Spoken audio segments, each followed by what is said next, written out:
Hi guys, இன்றைக்கி நம்ம பார்க்க போகிற ஸ்டோரி என்னென்னா, நான் ஒன்லைன்லாம் சொல்லி கதையை ஸ்பாயில் பண்ண விரும்பல. ரொம்பவே க்யூட்டான ரொமான்ஸ் மட்டும் இல்லாமல் காமெடி மெசேஜ் நிறைய விஷயங்களை கலந்து கொடுத்துருப்பாங்க. கண்டிப்பாக உங்களுக்கு பிடிக்கும். இந்த மூவி கொஞ்சம் லென்த்தாக இருக்கிறனால நம்ம 4 பார்ட்ஸாக பார்க்கலாம். சரி வாங்க நம்ம ஹீரோயினி கூட ட்ராவல் பண்ணலாம். பார்க்குறதுக்கு குட்டியாக க்யூட்டாக இருக்கிற இவ தான் நம்ம படத்தோட ஹீரோயினி. சரியான சுட்டித்தனமான இருக்கிற ஜாலியான பொண்ணு. ஆனால் படிப்புன்னு வந்துட்டால் மட்டும் போதும். அதுவும் மேக்ஸ் சப்ஜெக்ட்னா கிளாஸ் எப்படா முடியும்னு தூங்கிட்டே இருப்பாள். அன்றைக்கி அப்படி தான் இந்த மேக்ஸ் கிளாஸ் எப்படா முடியும்னு பார்த்துட்டே இருக்கும்போது அதை சாரு கவனிச்சிட்டு வா இங்கே வா தூங்கிட்டா இருக்க வந்து இந்த ப்ராப்ளத்தை சால்வ் பண்ணு அப்படின்னு சொல்லிடுறாரு. இவ்வளோ நேரம் உட்காந்து தூங்கிட்டு இருந்தவ இப்போ போய் நின்றுட்டு தூங்கிட்டு இருக்கா.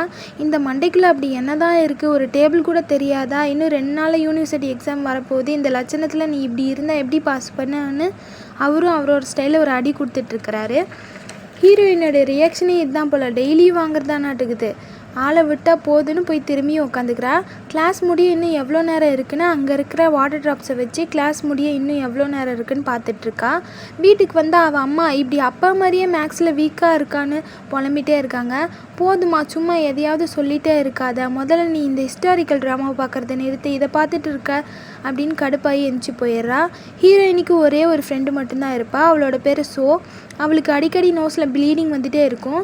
இப்போ ஹீரோயினுக்கு என்ன பயனா, நாளைக்கு என்ட்ரன்ஸ் எக்ஸாம் வேறு இருக்குது, நம்ம அம்மா வேறு நம்மளை ரொம்ப நம்புகிறாங்க, ஆனால் நம்ம எப்படியும் ஃபெயில் ஆகிடுவோம் அப்படின்னு நினச்சிட்டே பயந்துட்டுருக்கா. அடுத்த நாளும் வந்துடுது. காலையிலே அம்மா புள்ள எக்ஸாம் எழுத போகிறாளேன்னு விரட்டி அவள் பேக்கில் ஸ்நாக்காக வச்சிட்ருக்காங்க. என்ன என்றைக்கும் இல்லாத அக்கறைன்னு கடுப்பாகி கிளம்பி போயிட்டுருக்கா. பேர் படிக்கலனாலும் பஸ்ஸில் சும்மா புக்கை ஓப்பன் பண்ணி வச்சு சீன் காமிச்சிட்ருக்க மாதிரியே நம்ம ஹீரோயினையும் புக்கையே பார்த்துட்ருக்கா. இப்போ ஸ்டாப்பிங் வேறு வந்துடுது. பிரேக் போடுறதுல புக்கு கீழே விழுந்துடுது. அது யாரோ எடுத்து தராங்க. வாங்கிட்டு புக்கு விழுந்த பதட்டத்தில் கொடையை பஸ்ஸிலேயே உள்ளே விட்டுட்டு வந்துடுறா. மழையும் இப்போ வேகமாக பெஞ்சிட்டே இருக்குது. இன்னைக்கு எல்லாமே தடங்களாக நடந்துகிட்டே இருக்குது. அப்போ நம்ம கண்டிப்பாக ஃபெயில் தான் அப்படின்னு செம்ம வயிற்றில் இருக்கா. அவளுக்குள்ள நிறையவே பயமாக இருக்குது. அந்த பில்டிங் பார்த்த உடனே ரொம்ப பயமாகிடுது. அந்த பயத்தை ஃபேஸ் பண்ண முடியாமல் ஒரே ஓட்டமாக ஓடி தனியாக போய் நின்றுக்கிறா. அப்போ விழுகிற மழையை பார்த்து என்னை தயவு செஞ்சு காணாமல் போக வச்சுட்டு இல்லை மறைய வச்சுட்டுன்னு சொல்லிட்டு இருக்கா. இப்போ அங்கே தேங்கி கிடக்குது இல்லையா கொஞ்சம் தண்ணி, அதுக்குள்ளே இருந்து டப்பு டப்புன்னு சத்தம் கேட்டுகிட்டே இருக்குது. என்னடா இதுக்குள்ளே இருந்து சத்தம் கேட்குதுன்னு பக்கத்தில் போய் பார்க்குறா. அங்கே வந்து அவளுக்கு ஒரு சிம்பிள் மாதிரி தெரியுது. அப்படியே பல நூற்றாண்டுகளுக்கு முன்னாடி காட்டுறாங்க. ஏதோ தண்ணி தொட்டி மாதிரி இருக்குது. சுற்றி அந்த அரசவி ரிச்சுவல்ஸ் மாதிரி ஏதோ நடத்திட்டு இருக்காங்க. எதுக்காகனா அந்த ஊரில் மழை வரணுன்றதுக்காக. பட் இவங்க பண்ணுற ரிச்சுவல்ஸ் சத்தம் மட்டும் ஹீரோயினிக்கு அதில் கேட்டுக்கிட்டே இருக்குது. சரி ஒரு காலம் மட்டும் விட்டு பார்க்குறேன்னு பார்த்தா அது பாட்டுக்கு போய்கிட்டே இருக்குது. அங்கே அரசனும் மழை வர மாதிரியே தெரியல. நம்ம இதை ஸ்டாப் பண்ணிடலான்னு இப்போ இடத்த காலி பண்ணலான்னு இப்போ கிளம்ப போகிறாரு. இப்போ மேகலாம் இருட்டுக்கட்ட ஆரம்பிக்கிறத பார்த்துட்டு 3 வருஷத்துக்கு அப்புறம் இப்போ தான் மழை வரப்போகுதுன்னு எல்லாருமே சந்தோஷமாக இருக்காங்க. அங்கே ஹீரோயினி என்னடா பண்ணுறது, எக்ஸாமும் போயிடுச்சு, வீட்டுக்கும் போக முடியாது, குதிச்சிடுறா கைப்புள்ளன்ற மாதிரி அதுக்குள்ளே குதிச்சிடுறா. அதை ஒரு சின்ன பையன் பார்த்துட்டு பயந்து போயிடுறான். என்ன இந்த அக்கா உள்ளே போயிட்டாங்கன்னு. உள்ளே குதிச்ச ஹீரோயினி போயிட்டே இருக்கா. எங்கே செத்து போயிட போகிறோமோன்னு மேலே வர ட்ரை பண்ணுறா. அப்படியே மேலே வந்து பார்த்தா இப்போ தொட்டியில் வச்சு ரிச்சுவல்ஸ் பண்ணிகிட்டு இருந்தாங்க இல்லையா, அந்த தொட்டிக்குள்ளேருந்து எழுந்திக்கிறா. அதாவது டைம் ட்ராவல் பண்ணி பாஸ்டிக்கே வந்துடுறா. பட் அது அவளுக்கு தெரியாது. என்னப்பா கொரியன் ட்ராமா ஷூட்டிங்கா அப்படின்னு கேட்டுட்ருக்கா. இங்கே காட்டுற அரசர் தான் நம்ம ஹீரோ. யார் நீ, மனுஷனா இல்லை ஏலியனா, எப்படி தொட்டிக்குள்ளேருந்து வந்தேன்னு கேட்கும்போது நான் ஒரு ஹை ஸ்கூல் ஸ்டூடெண்ட் அப்படின்னு சொல்கிறான். அதுக்கு வந்து கோசம் பேர் போல் கொரியாவில். பட் அந்த காலத்தில் கோசம்க்கு என்ன அர்த்தம்னா இந்த ஜெலட்டன் இல்லாத ஒரு பாவப்பட்ட பையன் அப்படின்னு அர்த்தமா. அது கேட்டிருந்தோன்னே ஹீரோயினி ஒரு பையனே முடிவு பண்ணிடுறாங்க. ஹீரோ பக்கத்தில் இருக்கிறது யாருன்னு பார்த்தா நம்ம ஹீரோயினியோட மேக்ஸ் டீச்சர் தான். அவர் பார்த்துட்டு என்ன சார் நீங்கள் எப்போ நடிக்கிறதுக்கு வந்தீங்கன்னு கேட்குறா. என்ன இது அமைச்சரே இப்படி மரியாதை இல்லாமல் பேசுகிறாளே அப்படின்னு எல்லாருமே கத்தி எடுத்து கழுத்தில் வச்சிடுறாங்க. உடனே நம்ம ஹீரோயினி வந்து ஏதோ ப்ராப்பர்ட்டி செட்டுன்னு நினச்சிட்டு ஆனால் உன்னா இதை கட்டிடுறானுங்கன்னு தட்டி விட்றா. பார்த்தா கையை கிழிச்சிடுது. ரத்தமே வந்துட்டு இருக்கும்போது என்னடா ஒரிஜினல் கத்தியெல்லாம் வச்சுருக்கீங்க அப்படின்னும் போது கத்தியை கழுத்துக்கிட்ட வச்சு லாக் பண்ணிடுறாங்க. ஹீரோயினிக்கு மரண பயமே வந்துடுது. கடவுளே மழையை கொடுங்கன்னு வேண்டிகிட்டு இருக்கும்போது சீரியலில் பார்த்த சில சீன்ஸ்லாம் ஞாபகம் வருது. இப்படி தான் பழங்காலத்தில் ஒரு லேடி மழையை பெய்யணும்னு கத்துவாங்க. உடனே அதில் வர மாதிரியே அதான் நான் வந்துட்டேன்ல மழை வந்துடும் அப்படின்னு கம்பீரமாக கத்த சுற்றி இருந்த எல்லாரும் ஏதோ கடவுளே இவளை அனுப்பி வச்சுருக்க மாதிரி எல்லாருமே கும்பிடு போட ஆரம்பிச்சிடுறாங்க. ஆனால் அரசர் இந்த ரிச்சுவல்ஸ் மேலெல்லாம் நம்பிக்கையே கிடையாது. எல்லாத்துக்குமே ஒரு லாஜிக் இருக்குன்னு நம்புவார். ஆனால் எல்லாருமே கும்பிட்றாங்கன்னு இவரும் தலையை குனிறாரு. ஹீரோயினி ஒரு செகண்டில் என்ன பண்ணிடுறா, ஒரே ஓட்டமாக ஓடி எஸ்கேப் ஆகிடுறா. அப்படியே அரண்மனைக்குள்ளே போய் அங்கே இருக்கிற ட்ரெஸ்ஸை எடுத்து மாட்டிக்கிறா. ஸ்கெட்சை வச்சு மீசையெல்லாம் வரைஞ்சிக்கிட்டு கூட்டத்தோட கூட்டமாக கலந்துடுறா. இந்த ட்ரெஸ்ஸு வேறு போட்டுக்கிட்டே நடக்க வேறு தெரில. கஷ்டப்பட்டு நடந்து போயிட்டு இருக்கும்போது அங்கே போனால் அரசர் வந்து இந்த கோசம் எங்கே இருந்தாலும் பிடிச்சிட்டு கொண்டு வாங்க, கண்ணை நோண்டி சாகடிக்கணும்னு மாதிரி சொல்லிகிட்டு இருக்காரு. இதை கேட்ட ஹீரோயினுக்கு பக்குன்னு ஆயிடுது. இவனுங்க கண்ணில் மாட்டோன்னா செத்தான் அப்படின்னு சொல்லிட்டு முடிஞ்ச வரையும் நடிப்பான் அப்படின்னு ஆக்ட் பண்ணிகிட்டு இருக்கா. அரசர் வந்து இந்த மாதிரி ரிச்சுவல்ஸ்லாம் பண்ணுறதை விட்டுட்டு நம்ம மேக்ஸ் சயின்ஸில் நாலேஜை வளர்க்கணும், அவர் வந்து சயின்டிஃபிக்காக எல்லாத்தையும் கண்டுபிடிக்க முடியும்னு நம்புகிறாரு.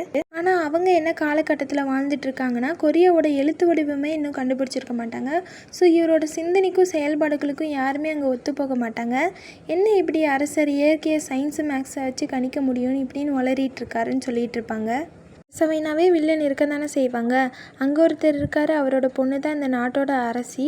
ஆனால் அவங்க வழக்கப்படி இந்த கல்யாணம்லாம் கிடையாது போல். டைரெக்டாக ஒரு நாள் ஃபிக்ஸ் பண்ணி அன்றைக்கி ராஜாவும் ராணியும் ஒன்றா இருந்தால் இந்த நாட்டுக்கு ஒரு இளவரசரை பெற்று கொடுக்கணும், அந்த நாள் வந்து வேகமாக ஃபிக்ஸ் பண்ணணும், நான் எப்படியாச்சும் ராஜா ஆகணும் அப்படின்னு அரசிக்கிட்ட சொல்லிகிட்டு இருக்காரு. அரசி பார்த்திங்கன்னா ரொம்ப இன்னசென்ட்டாக இருக்காங்க. அவங்களுக்கு இதில் விருப்பமே கிடையாது. இவங்க யாருன்னு பார்த்தா ஃப்யூச்சரில் ஹீரோயினுக்கு ஃப்ரெண்டாக காமிச்சிருப்பாங்க இல்லையா, ஸோ அவங்க தான். இங்கே ஹீரோயினி எப்படி அரசர்கிட்டேருந்து எஸ்கேப் ஆகணும்னு முழிச்சிட்ருப்பா. அரசர்கிட்ட வேலை செய்கிற ஒருத்தன் இவளை பார்த்துட்டு கொத்தா தூக்கிட்டு போயிடறான் அரசர்கிட்ட. அவர் என்ன காண்டில் இருந்தாரோ தெரில, இப்போவே கத்தி எடுத்து கழுத்தில் வச்சிடுறாரு. அவளை பார்த்து, இங்கே பாரு, சொர்க்கத்தில் அந்த குழந்தைங்க மேலாம் எனக்கு நம்பிக்கை கிடையாது, நான் கண்ணால் பார்க்காத எதையுமே நம்ப மாட்டேன், ஒழுங்காக நீ யாருன்னு கேட்குறாரு. அவர் பேசுகிற சில வார்த்தை இவளுக்கு புரிய மாட்டேங்குது. என்னடா பேசுகிறீங்க நீங்கள் அப்படின்னு ரியாக்ஷன் கொடுத்துட்ருக்கா. இப்போ ஹீரோ அவளோட ஃபோனை வாங்கி பார்க்குறாரு. அவள் செட் பண்ணியிருக்க வால்பேப்பரில் ரெய்னி ட்ராப்ஸ் விழுகிற மாதிரி டிசைன் இருக்கும். அதை பார்த்துட்டு என்னது இதில் இதுக்குள்ளே மழை பெய்யுதுன்னு கேட்குறாரு. என்னோடய ஃபோன் என்ன ஃப்யூச்சர்லேருந்து வந்திருக்கேன்னு தெரியும், நான் சொல்கிறது லூசுத்தனமாக தான் இருக்கும், ஆனால் அதுதான் உண்மை அப்படின்னு சொல்லிகிட்டே இருக்கும்போது அரசர் வந்து ஃபோனை திரும்பி பார்க்குறாரு. தெரியாமல் கேமரா ஆன் ஆகி ஃப்ளாஷ் வந்துடுது. அதை பார்த்துட்டு பயந்துடுச்சு ஃபோனை கீழே விட்டு எரிஞ்சிடுறாரு.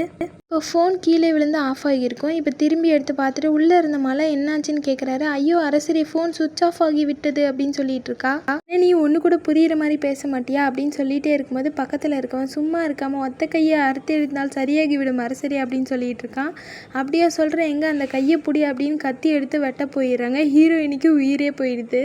ஐயையோ அரசரே, நான் ஃப்யூச்சர்லேருந்து வரேன், எனக்கு எல்லாமே தெரியும், ஹிஸ்ட்ரியிலேருந்து கூட கேளுங்க, எனக்கு எல்லாம் தெரியும்னு சொல்லும்போது, எனக்கு மேக்ஸ் கூட தெரியும்னு சொல்லும்போது, இந்த மேக்ஸ்ன்ற ஒரு வார்த்தையை கேட்டதும் அப்படியே ஸ்டாப் ஆகிடுறாரு.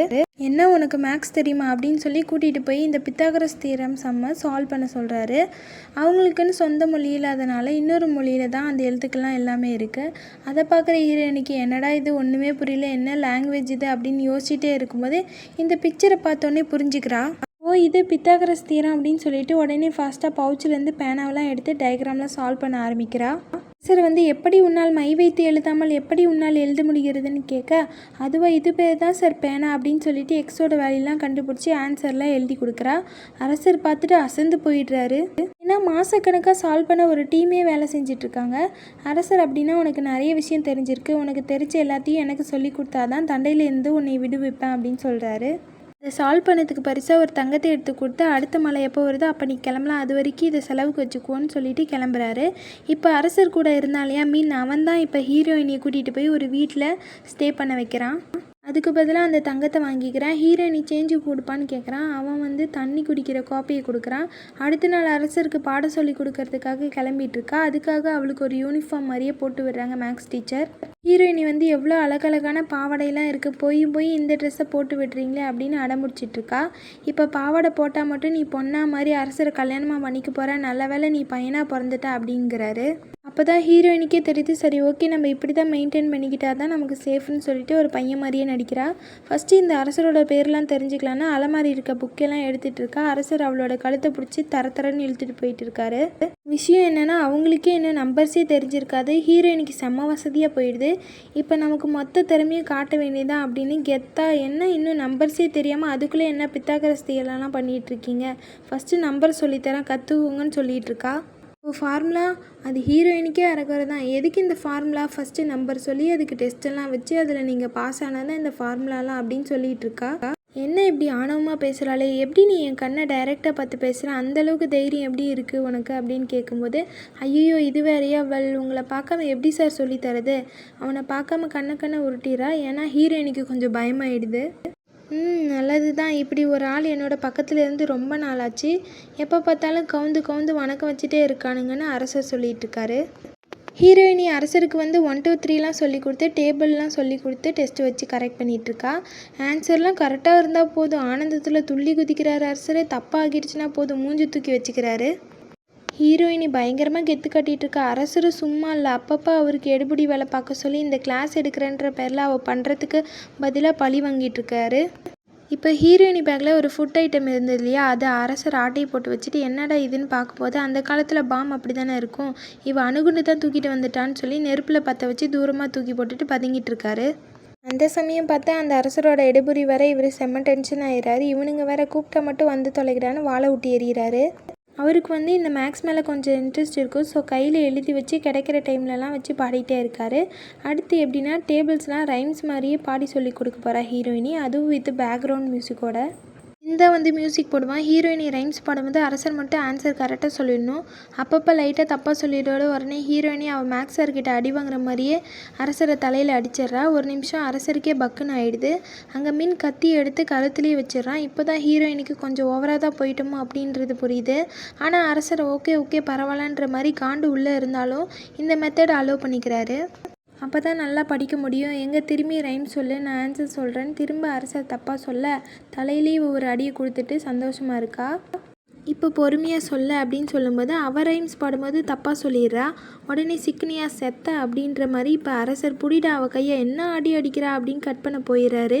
ஹீரோயினி அலறி கத்திட்டு இருக்கா. அந்த டைம்லன்னு பார்த்தா அரசி வந்துட்டுருக்காங்கன்னு அனௌன்ஸ் பண்ணுறாங்க.